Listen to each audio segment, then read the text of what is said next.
In Days of Great Peace by Mouni Sadhu, Chapter 16, The Last Photographs of the Master. During the last few days, several leading photographers have come to take Maharshi's photograph.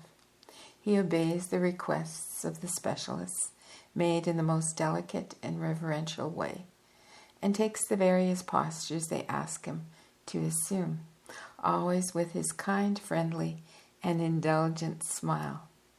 Of course, I thought everyone knows that these are just the last months of Maharshi's stay with us.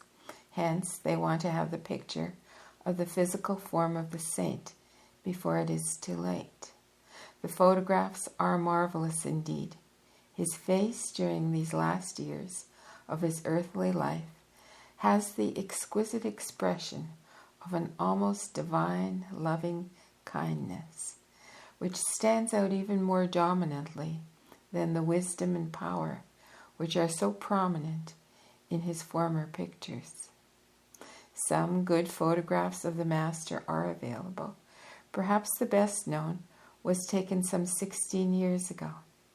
It shows his face against the background of a kind of luminous cross, formed by the reflection of light. Another one, well known to all readers of books on Maharshi, shows him in a classical yogic posture, sitting cross-legged on a platform covered with a tiger skin. It was probably taken after his monthly shaving, for the features are free of the white beard, and both the purity of line and expression of incomparable power are emphasized more than in any other picture. Contemplating it, we see a certain gravity on the face of the saint, who has for so long left behind him all the weaknesses, imperfections, and miseries that reign among us. It shows one who has forever transcended all ignorance, and now faces the highest reality, where no doubts or fears can exist.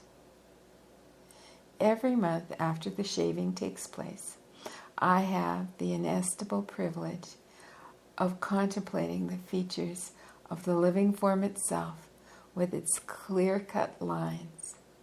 This marvelous head that is surrounded by a subtle fragrance of incense, and still more subtle aroma of the utter devotion and love of hundreds of hearts.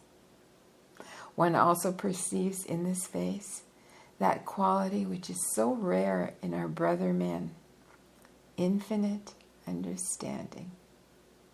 It is difficult to explain, but when one is in the presence of the saint, one has the certainty that the whole of our being lies open and bare before him, and that he sees into its very depths.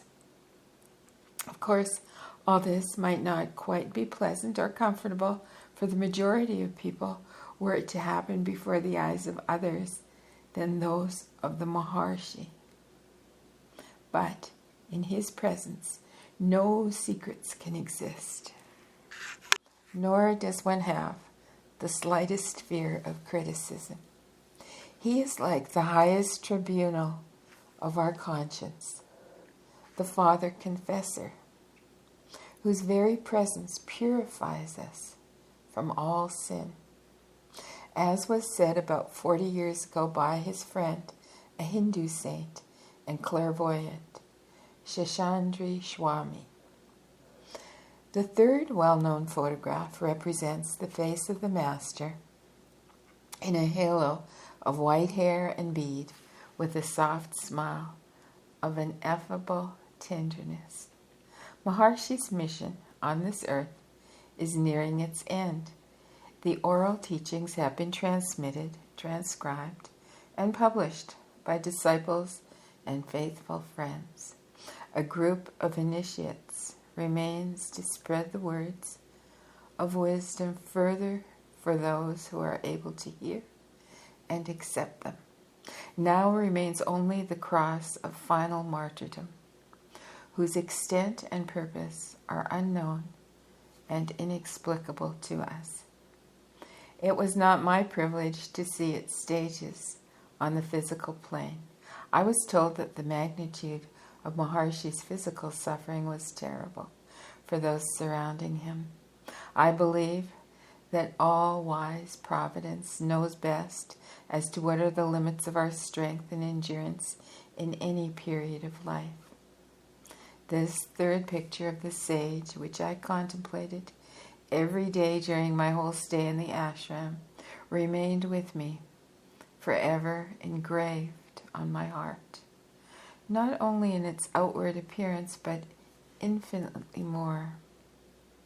Just before the end, in April 1950, the Master said to those around him, "They say I am dying, but I shall remain here more alive than ever. Verily, the spirit of Maharshi has remained with us. The photographs of Maharshi are now known all over the world. But how many people know the light which was brought by him from the realm of absolute bliss, the land of the highest spirit, and of the thorny paths which are so narrow and difficult for most of us? Why are we so blind? Why are we unable to see this peace and bliss, wisdom and love expressed so clearly, even in the physical features of one who abides in that land forever? How much more resplendent must be that light there, where it is not veiled by the vehicles of matter, where it shines the never-setting sun, about whose luminous rays every being dreams in the innermost depths of his heart.